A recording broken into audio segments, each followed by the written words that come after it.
ನಮ್ಮ ಕುಂದಾಪುರದ ಅಡುಗೆಯ ಸವಿ ಹೇಗಿರುತ್ತಂದರೆ ಅದನ್ನು ಸವಿದವನಿಗೆ ಮಾತ್ರ ಗೊತ್ತು. ಸೊ ಇವತ್ತು ನಾನು ಅಂಥದ್ದೇ ಒಂದು ಸ್ಪೆಷಲ್ ರೆಸಿಪಿಯನ್ನು ತಗೊಂಡು ಬಂದಿದ್ದೇನೆ ನಿಮ್ಮ ಮುಂದೆ.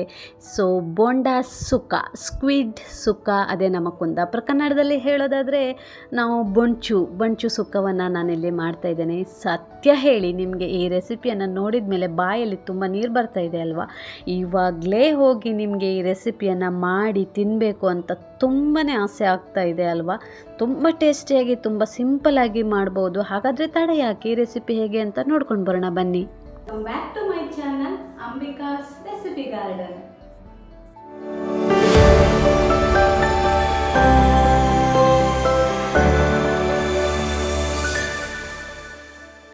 ನಾನಿಲ್ಲಿ ಒಂದು ಅರ್ಧ ಕೆ ಜಿ ಆಗುವಷ್ಟು ಬೋಂಡಾಸನ್ನು ತೊಗೊಂಡು ಬಂದಿದ್ದೇನೆ, ಸ್ವೀಟ್. ಇದನ್ನು ನಾನು ಆಲ್ರೆಡಿ ಮಾರ್ಕೆಟಿಂದ ತರುವಾಗಲೇ ಕ್ಲೀನ್ ಮಾಡಿ ತೊಗೊಂಡು ಬಂದು ಇದನ್ನು ನಾನು ಕ್ಲೀನ್ ಮಾಡಿ ವಾಶ್ ಕೂಡ ಮಾಡಿದ್ದೇನೆ. ಸೊ ಇನ್ನು ನಾವು ಇದನ್ನು ನೀಟಾಗಿ ಸುಕ್ಕ ಪೀಸ್ ಥರ ಕಟ್ ಮಾಡಿಕೊಂಡ್ರೆ ಆಯಿತು. ಸೊ ನಾನು ಈ ರೀತಿಯಾಗಿ ಸುಕ್ಕ ಪೀಸ್ ಹಾಗೆ ಕಟ್ ಮಾಡ್ಕೊಂಡಿದ್ದೇನೆ.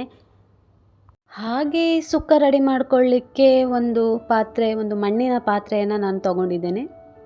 ಸ್ಟವನ್ನು ಆನ್ ಮಾಡಿ ಬಿಸಿ ಆದ ನಂತರ ಎಣ್ಣೆಯನ್ನು ಹಾಕ್ಕೊಳ್ತಾ ಇದ್ದೇನೆ. ಎಣ್ಣೆ ಸಹ ಕಾದಿದೆ. ಈ ಟೈಮಲ್ಲಿ ನಾನು ಜಿಂಜರ್ ಮತ್ತು ಗಾರ್ಲಿಕ್ಕನ್ನು ಹಾಕ್ಕೊಳ್ತಾ ಇದ್ದೇನೆ. ನಾನಿದನ್ನು ಜಜ್ಜಿ ಹಾಕ್ಕೊಳ್ತಾ ಇರುವಂಥದ್ದು. ಪೇಸ್ಟ್ ಬೇಕಂದರೆ ಪೇಸ್ಟ್ ಕೂಡ ಹಾಕ್ಕೊಳ್ಬೋದು, ಬಟ್ ಜಜ್ಜಿ ಹಾಕಿದರೆ ಇದು ತುಂಬ ಚೆನ್ನಾಗಿ ಫ್ಲೇವರ್ ಕೊಡುತ್ತೆ. ಹಾಗಾಗಿ ನಾನು ಜಿಂಜರ್ ಗಾರ್ಲಿಕ್ಕನ್ನು ಜಜ್ಜಿ ಹಾಕ್ಕೊಂಡಿದ್ದೇನೆ. ಇದು ಸ್ವಲ್ಪ ಫ್ರೈ ಆಗ್ತಾ ಇರುವ ಹಾಗೆ ನಾವಿಲ್ಲಿ ಸ್ವಲ್ಪ ಕರಿಬೇವನ್ನು ತಂದು ಹಾಕ್ಕೊಳ್ಬೇಕು. ಕರಿಬೇವು ತುಂಬ ಚೆನ್ನಾಗಿ ಫ್ಲೇವರ್ ಕೊಡುತ್ತೆ, ಟೇಸ್ಟ್ ಕೂಡ ಅಷ್ಟೇ ಚೆನ್ನಾಗಿ ಬರ್ತದೆ. ಹಾಗಾಗಿ ಸ್ವಲ್ಪ ಕರಿಬೇವು ಹಾಕಿದರೆ ಚೆನ್ನಾಗಿರುತ್ತೆ. ಸೊ ನಾನಿಲ್ಲಿ ಒಂದು ಗ್ರೀನ್ ಚಿಲ್ಲಿ, ಹಸಿಮೆಣಸಿನಕಾಯನ್ನು ಸಹ ಹಾಕ್ತಾ ಇದ್ದೇನೆ, ಅದು ಟೇಸ್ಟಿಗೋಸ್ಕರ. ಅದಾದ ನಂತರ ನಾನು ಈರುಳ್ಳಿಯನ್ನು ಚಿಕ್ಕದಾಗಿ ಕಟ್ ಮಾಡ್ಕೊಂಡಿದ್ದೇನೆ, ಅದನ್ನು ಇಲ್ಲಿ ಆ್ಯಡ್ ಮಾಡ್ತಾ ಇದ್ದೇನೆ.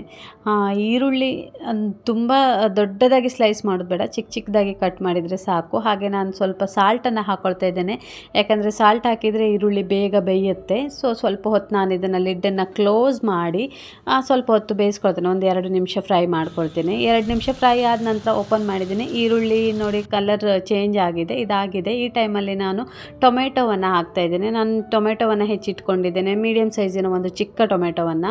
ಇದು ಇಲ್ಲಿ ಬೇಡ ಅಂತಂದರೆ ಲೆಮನ್ ಜ್ಯೂಸನ್ನು ಕೂಡ ಆ್ಯಡ್ ಮಾಡ್ಕೊಳ್ಬೋದು. ಸೊ ಒಂದು ಚಿಟಿಕೆ ಅರಿಶಿಣವನ್ನು ನಾನಿಲ್ಲಿ ಆ್ಯಡ್ ಮಾಡ್ಕೊಳ್ತಾ ಇದ್ದೇನೆ. ಇದನ್ನೆಲ್ಲ ಆ್ಯಡ್ ಮಾಡಿ ಒಂದು ಸಲ ನೀಟಾಗಿ ಮಿಕ್ಸ್ ಮಾಡಿ ಮತ್ತೆ ಸ್ವಲ್ಪ ಹೊತ್ತು ಲಿಡ್ಡನ್ನು ಕ್ಲೋಸ್ ಮಾಡಿ ಇಡ್ತೇನೆ.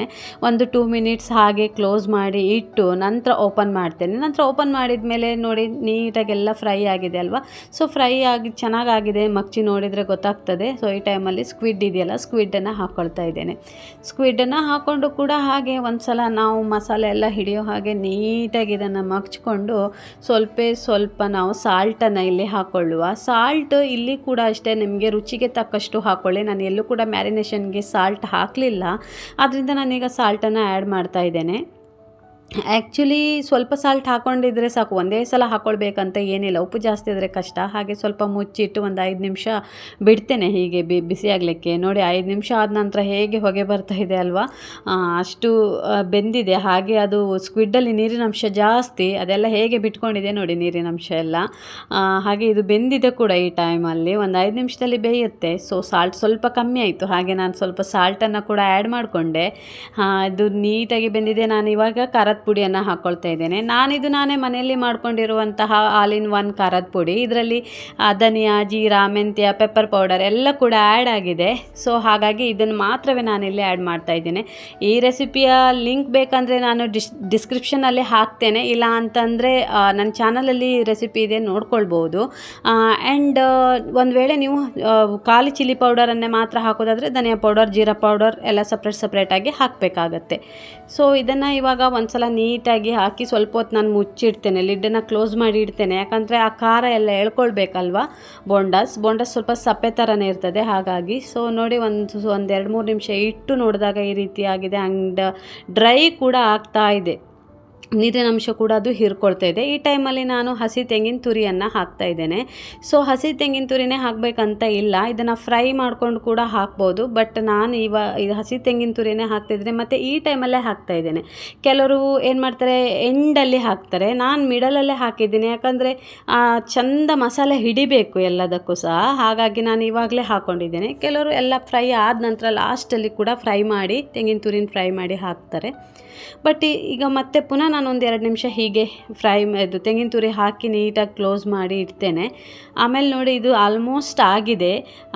ಬೇಕು ಈಗ ನಾನು ಗರಂ ಮಸಾಲ ಪೌಡರ್ ಇದೆಯಲ್ಲ, ಗರಂ ಮಸಾಲ ಪೌಡರನ್ನು ಹಾಕ್ಕೊಳ್ತಾ ಇದ್ದೇನೆ. ನೀರಿನ ಅಂಶ ಕೂಡ ಒಣಗಿದೆ.